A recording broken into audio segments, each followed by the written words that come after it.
Okay, so thank you for a nice, kind introduction. I think we're going to be talking about, we'll start our talk with the workflow, PE workflow and current state. And after that, we'll dwell into some of the metrics, and then eventually we'll kind of take a case and kind of go over the stuff with that to kind of understand how we can optimize the current PE state with Wiz and the AI software that we have to optimize our clinical workflows and why it's important.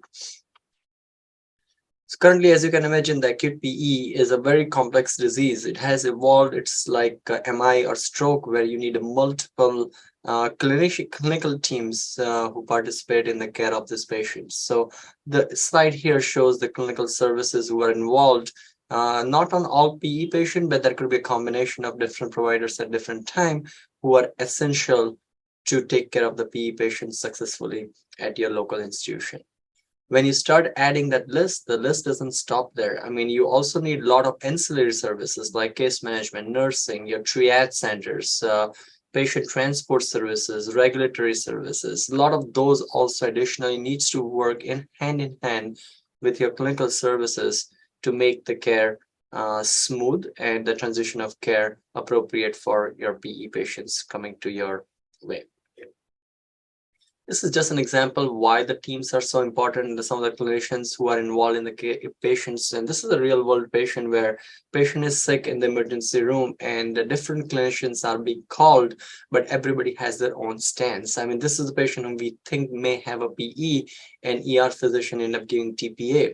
So ER physician's mindset is like, I wish I did what I had to. I wish all these clinicians were here when the patient was crashing. If you call a cardiologist who is not even convinced because he said, I don't have an echo, I do not trust the bedside echo, we need a formal echo to make a decision. And surgeon is, you just gave TPA, what can I do now? How can I operate and why you're calling me? And an intensivist like me is saying, okay, fine, patient got TPA, I don't even know what kind of PE it is. So this happens in real time because the care is not coordinated as much as we would like. This is a real patient journey that we mapped out from patient hitting the door to the emergency room till the patient eventually reaches the ICU bed or a non-ICU bed to the bed. It needs at least 18 to 20 phone calls to make that transition happen. Even this is also in the setting of the multidisciplinary PERT team. So this is a mapped out process where the PERT team exists, but you can see that this system is not uniform and it's fragile because any lack of communication at any point will break away the whole chain of commands in terms of patient's treatment pathways. So there is a one pathway, we like to break it down in door to diagnosis, then diagnosis to decision, and then eventually the execution of those decisions. And every level, there needs to be intricate communication in the real time. This is kind of a general algorithm that how the PE patients get triaged in a center where there is a PERT team. At least at our center, we follow the pretty close pathway like this, where patients you have either in the ER or on the floor, and they have a CTA, they have a positive PE. We call a central transfer center or an access center will connect to the PERT team, and the PERT team will go and see the patient and do various kind of examinations, and then we split and decide this patient is low risk versus high risk, and eventually we get our multidisciplinary team involved, which can be cardiology, which could be interventional radiology, to come together and we make a combined decision making. Again, this is just the first step of getting everything together. Once you have everybody together, I think then we go into different intricate pathways in terms of which patient needs what kind of treatment. If it's a low risk PE patient, you focus on early discharge. If it's an intermediate or high risk PE patient, they may go to ICU or a step down. And obviously a different treatment decision trees, like whether the patient needs an ECMO, whether the patient needs a filter, patient needs to go to surgical embolectomy. So there are multiple different treatment pathways, and those treatment decision leads to another execution pathways also in real world. The things get even more complicated when you're trying to get the patient from outside hospital. So we have certain triggers for transfer, which patient with PE potentially should be transferred.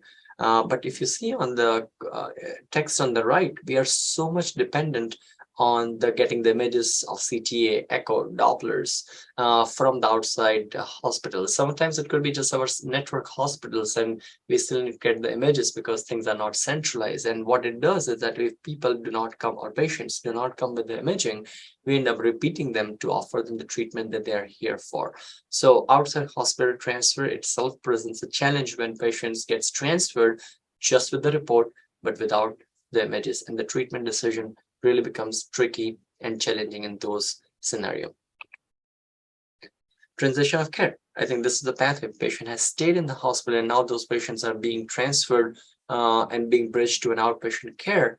We need to kind of follow those patients, because some of those patients have a lot of things that we need to address as an outpatient care in terms of their filter removal, the need for age appropriate coagulation, decision-making process, their age-appropriate cancer screening. So what I'm trying to show that the patient who presents with the emergency room with a new diagnosis of PE goes through an entire journey and a spectrum, which starts at the admission, but also continues a lot of time after they are discharged from the hospital. So as I mentioned earlier, that current paradigm with is straight. It's amazing. If you look at this, it seems linear, but amount of physician and the services and clinician and non-clinical services involved, if you kind of put all of them together, the pathway may get fragmented pretty fast and very soon. Okay. With this, I think we're going to go into our next subtopic of looking at some of the metrics and impact and how actually these processes work and why they are so important. In the world of stroke, we know that time is brain. In the patients with MI, we know that time is money, and that time is muscle. And then why it's important, because like you need to do intervention in certain timelines to kind of improve the outcome. In the PE world, we are not there exactly here into minutes, but I think that because of the current risk stratification and current processes, the care get delayed so much upfront that will have the reciprocal adverse outcomes in the patients that we'll be showing in next few slides. As I said, door to bedtime itself can be increased, minimum 20 phone calls, and there are non-linear communications. Non-linear communication will increase and add on time to treatment for the patient, and that will have an adverse outcomes. Let's start from where it all begins. It starts with the hospital report. This is a kind of slide showing what are the important things that ED has to pay attention, and they have to report to the CMS, and then we'll kind of go back and say, how do it applies to the PE patient? Each ER needs to kind of see how much time they're spending for the patients who are being discharged from the ER, the patients who are being admitted from the ER, the patients, how much time does it take for the physician or qualified medical professional to see that patient when they come to the emergency room. So all those metrics are important, and they improve the patient care and the outcome. And ED boarding and crowding is generally associated with a lot of deleterious effect, prolonged wait times, reduced patient satisfaction, a lot of quality scores, and a lot of reimbursements are directly tied to the reduced patient satisfaction scores and service, delay in antibiotic administration, and there is a high frequency of adverse events when patients are crowded and boarded in the ER waiting for various kind of disposition. Now let's take and see why that also applies to the patients that we are talking about today, which is a pulmonary embolism. PE is a very common differential in the ER, right? In the US, we know that we do overutilize the CTPA in general, where diagnostic yield is 6.2%, meaning that 100 CT scans that are ordered, only 6 of them are positive. But what is important here is also that 100 CT scans are ordered. How long does it take to the report to come back? Based on that, either patients have an alternative diagnosis, alternative testing, or if they're positive, then you go into this whole PERT pathway or a PE response team pathway that we talked about. So for us, it's also important to identify how can we improve the processes so that we have a negative scan, how can we optimize the care. All right. So I think what we need to focus on is that how longer wait time for diagnostic testing, reporting delay, right? How many times you would see that CT is done, but it's not read. People on the other end who are ordering CAT scans are not as good as reading them. So they often rely on the radiologist. And sometimes there is a lack of communication between the radiologist and treating team, or there is an attempt, but the physicians are changing, shifts are changing. So there is the reports are not conveyed back and forth in a timely manner. And think about, after this 100 CT scan order, only 6 are positive. So the reading radiologist has to read 100 CT scans. They do not know which one is positive. And if someone knows which one is positive, which one is a sicker one, which one needs to be prioritized. So all of that combined affects the ED crowding and adverse outcome for our patients.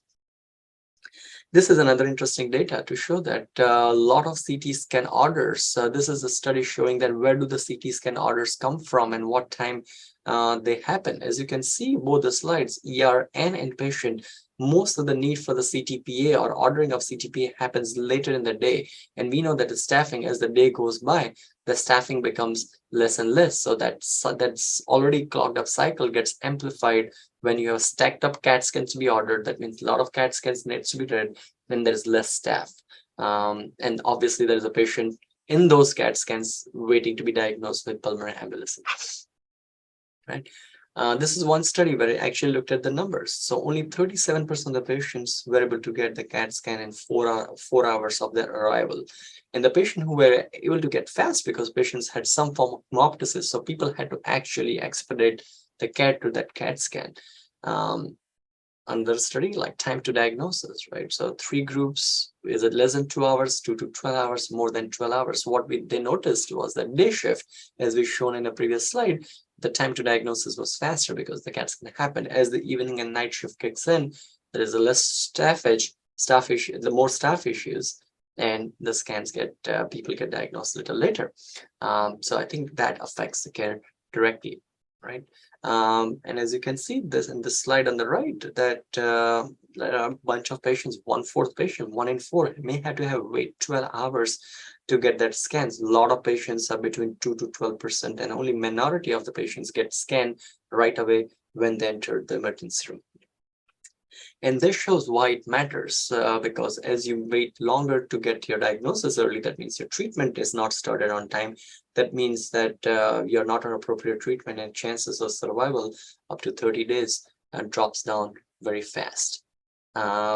This is another study done in the US, actually, one of the emergency room in the USA, where every 7th patient actually had an order for CTPA placed in the ED, but CT scan was read and diagnosed after 48 hours. That means that the patients are waiting and sitting on a diagnosis for 48 hours into their hospitalization.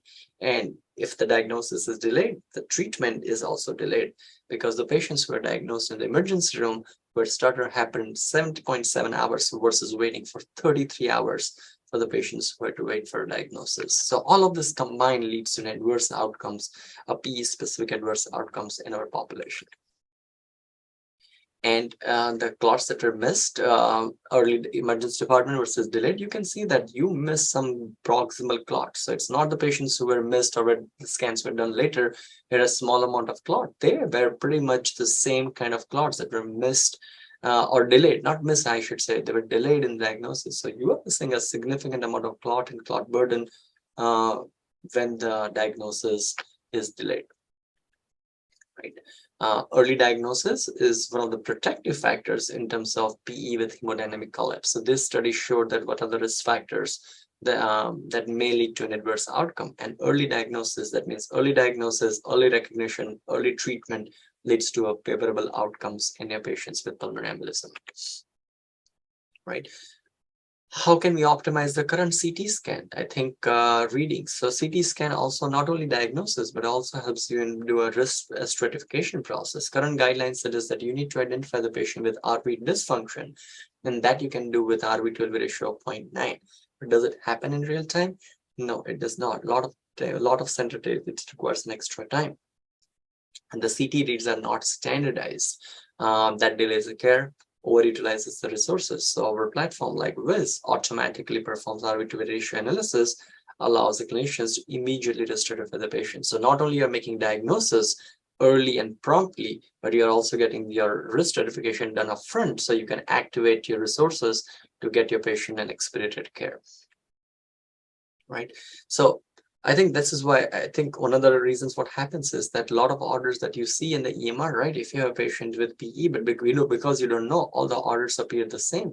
So even though somebody has a diagnosis of PE, because the diagnosis is delayed, echo, others are delayed, and it takes almost 20 hours to get a formal echocardiogram, at least at this large academic center. And your story of your center may not be much different than this. So why? Because it's multiple phone calls, multiple communications you have to do back and forth. What the Viz allows us to do is to put entire clinical team into the same spectrum, meaning that you could have your lead echo technicians, or you could have your clinicians. So that way, once you make a diagnosis, not only you can make a diagnosis, but you can start communicating your team to get the ball rolling upfront. So I think we interact at multiple levels for diagnosis, time to decision, treatment, and also execution of care.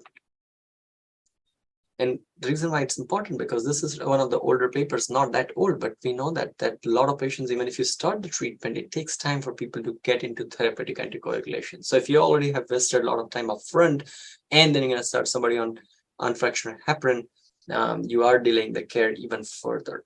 Versus if you now use Lovenox or other forms, I mean, if you may save 3-4 hours up front with an AI. We use AI technology to kind of give the diagnosis and put them on a treatment upfront, right? Also, there is a lot of process delay that can happen. We talked about different drug selection, but time to diagnosis, time the CTA is read, communication that can happen between radiology to clinician. PERT team may decide an ideal agent. Bedside nurse has to implement whatever the clinicians decide. All of them can be on the same page when you have a very well-formed Viz-based PERT pathways built into your app. And in reality, like sometimes there is a guidelines that suggests if you think about PE, you should start them empiric anticoagulation. But the reality is that there are patients who has a PE diagnosis. The differential is wide. They have an aortic syndrome or acute coronary syndrome. There are, if you're an aortic dissection, you don't want to give those patients heparin. So I think sooner we make the diagnosis, earlier we can get them on a definitive treatment regimen. And as I mentioned that as you treat those patients up front, meaning that earlier you treat those patients with heparin, you change their inpatient mortality, you change a 30-day mortality, you get them therapeutically much faster, you have a much better outcome of survival. This is another studying the same thing, that hours to heparin, if you get them therapeutic and faster, patient has much better survival rate. So I think in a nutshell, I think there's a significant delay in time to diagnosis. Time to diagnosis is affected by the time of the day. And then you need a diagnostic tool like Viz to tell you whether this CAT scan has a PE or not before you jump on anticoagulation or empiric anticoagulation treatment decision, because it's not easy. There is always a differential of aortic dissection or MI on this. And CTP is an excellent alternative to transthoracic echo, at least initially, to risk stratify the patient. We are not undermining the role of formal echocardiogram, but you can use CTPA to not only to diagnose, but also to risk stratify your patient. And we can do that with the BIS application. Okay. And we're now going to go to the third part of my talk, where we're actually going to take a clinical case. I'm going to run through exactly how that case evolved and what were the mindsets and the treatment pathways. So this is a 56-year-old male who has COPD, diabetes, comes with sudden onset of chest pain, right? He also complains of back pain. He has dyspnea on exertion for 2 days. He has GI bleed in the last 3 months due to peptic ulcer disease, right? So and his blood pressure is stable, his tachypneic heart rate is a little elevated, is a little bit hypoxic, right? So if you just read the first line, you can just say, oh wow, this seems like a bread and butter PE. Why wait for a CAT scan? Let's just give them anticoagulation. But when you start getting into real world history, he complains of back pain. You could have an aortic dissection, right? You need to have that in your differential. Or he had a GI bleed. If you put them on anticoagulation and there's no PE, you put them at a higher risk of bleeding. So real world, I think what's going to happen is that you may want to kind of wait for the CAT scan results to come back, right? So I think I just mentioned that, yes, in guidelines do suggest empiric anticoagulation, but this patient personally, I would not do that, right? You would rely on a definitive test to get treatment started, right? So how does it work? So patient presents, will go to the triage nurse, then they will get APP or ED physicians who will get initial labs, X-rays, EKGs, and so what happens? So the CBC is fine, low on the side, right? I mean, so obviously not that gonna anticoagulate the patient right away. Platelets are on the lower end. D-dimer is positive. Troponin is borderline positive, right? But again, this is still slightly non-specific. You don't be putting all the history together and the risk factors of bleeding. You want a definitive testing for this patient, right? So patient gets a CTPA, gets a settled PE. Now you're dealing with acute PE. So as I said, easier said than done. Real world challenges exist, and this is where the Wiz technology comes to help us. Right. And even if this process that I just showed that sounded pretty simple, it is not simple. Look at how many phone calls, right?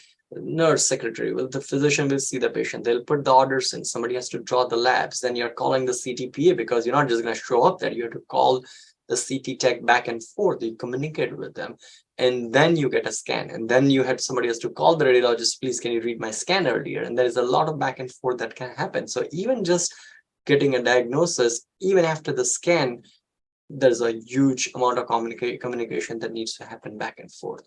Not anymore an issue with Viz AI app, where all the team members who are working on that day can be in direct communication in real time with each other to expedite the treatment pathways, right? What are the barriers from the radiology side? I think some of them I did mention that that there are off hours, there are less staff, right? There's a virtual radiologist who has no clinical idea, right? There is no formal way to prioritize the reads, which CT scan is negative, because as I said, 90-95% of our CTs are negative. Which one is positive? Which one needs some more priority? We don't know that, right? In real world, so far we did not know that, right? And direct communication between radiologists and clinicians may not be streamlined at a lot of places, right? How do ED physicians, even if you have well-formed PERT, right, and now your diagnosis of PE, ED physicians also has to make a lot of phone calls because they have to call PERT. PERT team has to see the patient because they may want to intervene. They may want one versus other anticoagulation.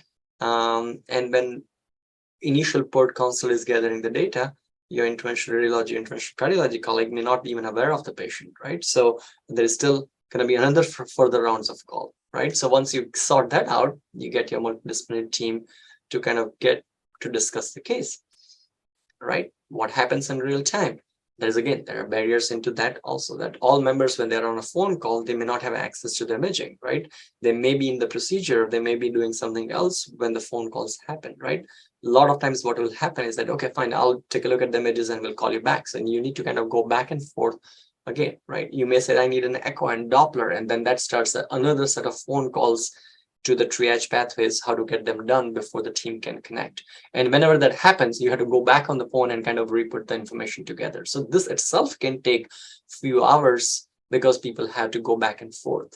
And in between that, the patient is sitting in emergency room or the floors, and the team members are not aware what is the patient's clinical situation evolving into.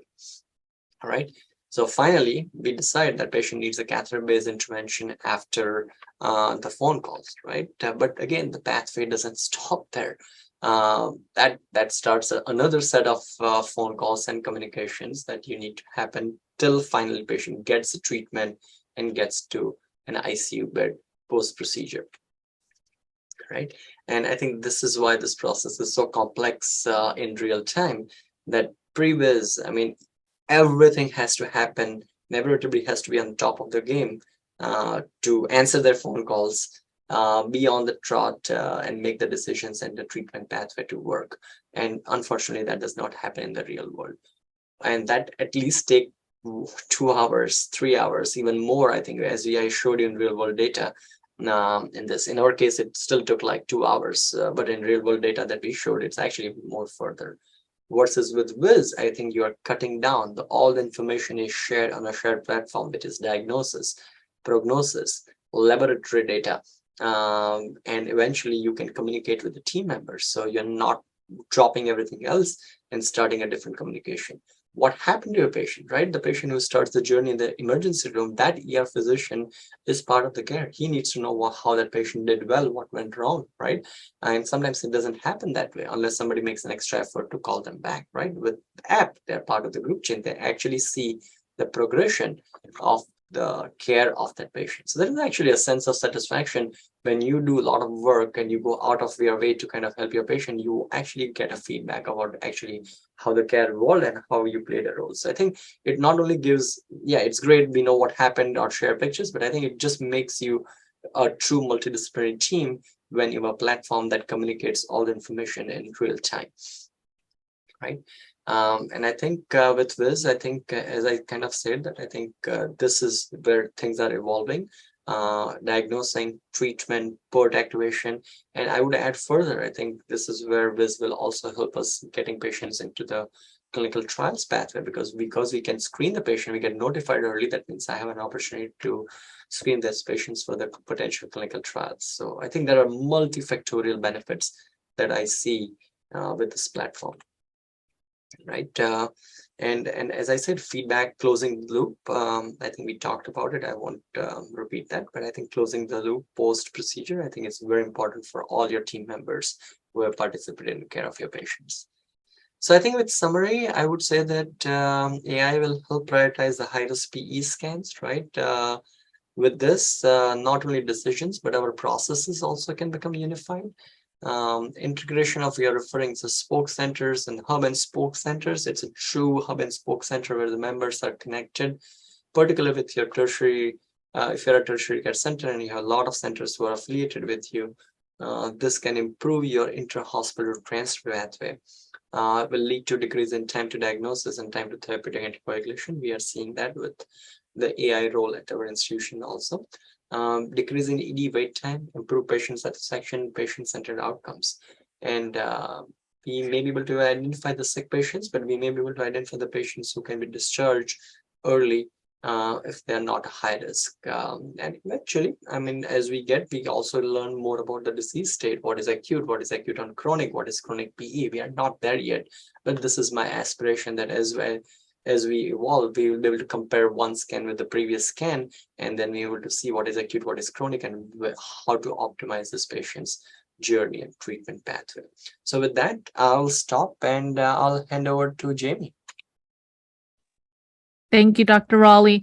And as a reminder, everyone, all participants are muted for this session. So if you have any questions for Dr. Rali, please feel free to enter them utilizing the Q&A function, and then we will address them in the Q&A. Thank you. Thank you, Dr. Rali. It's always great to listen to you share your knowledge on treating pulmonary embolism, so we appreciate that. So what I'll do is just segue off the backside of all of Dr. Rali's presentation and talk about how we can use Viz to optimize the workflow and the process of caring for your PE patients.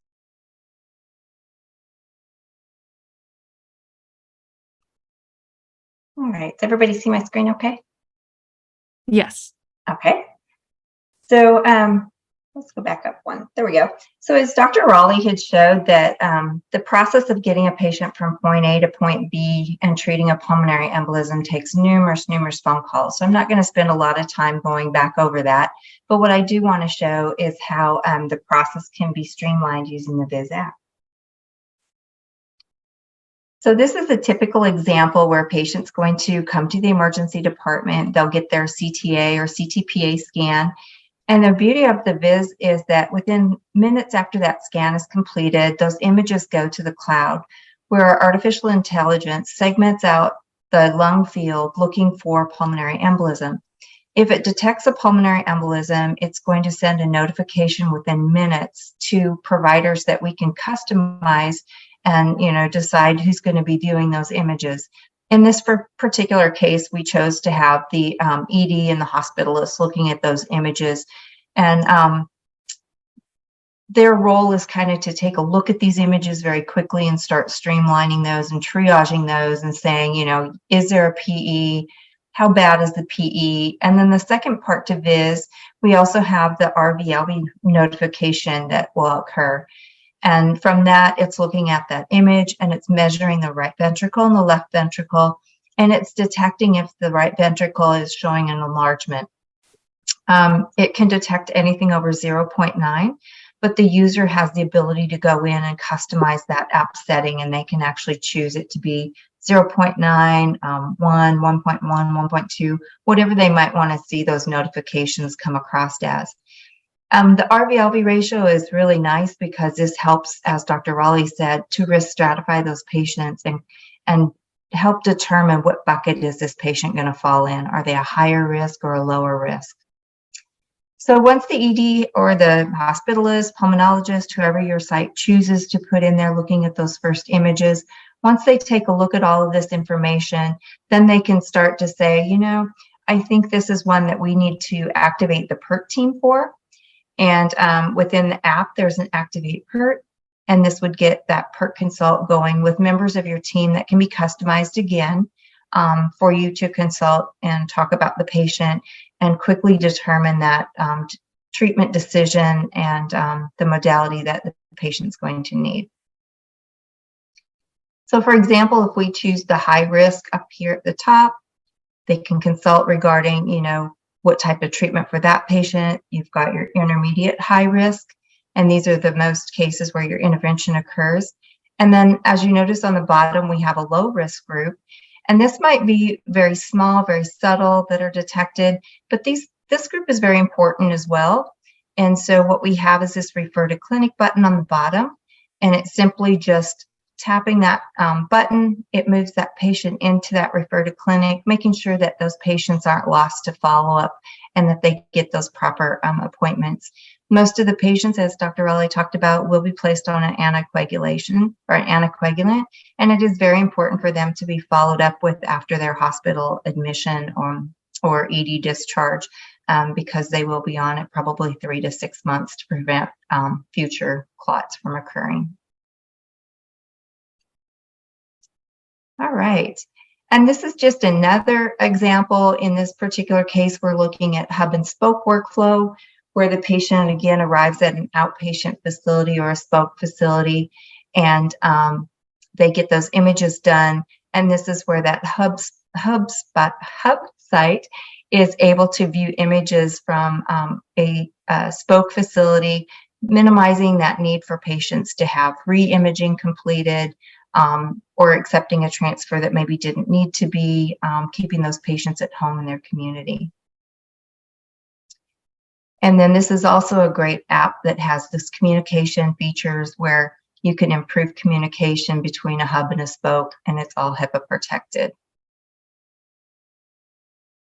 And then going through that follow-up care, this is preventing that leakage, missed patient follow-ups, and as we talked about, the fetal transfers.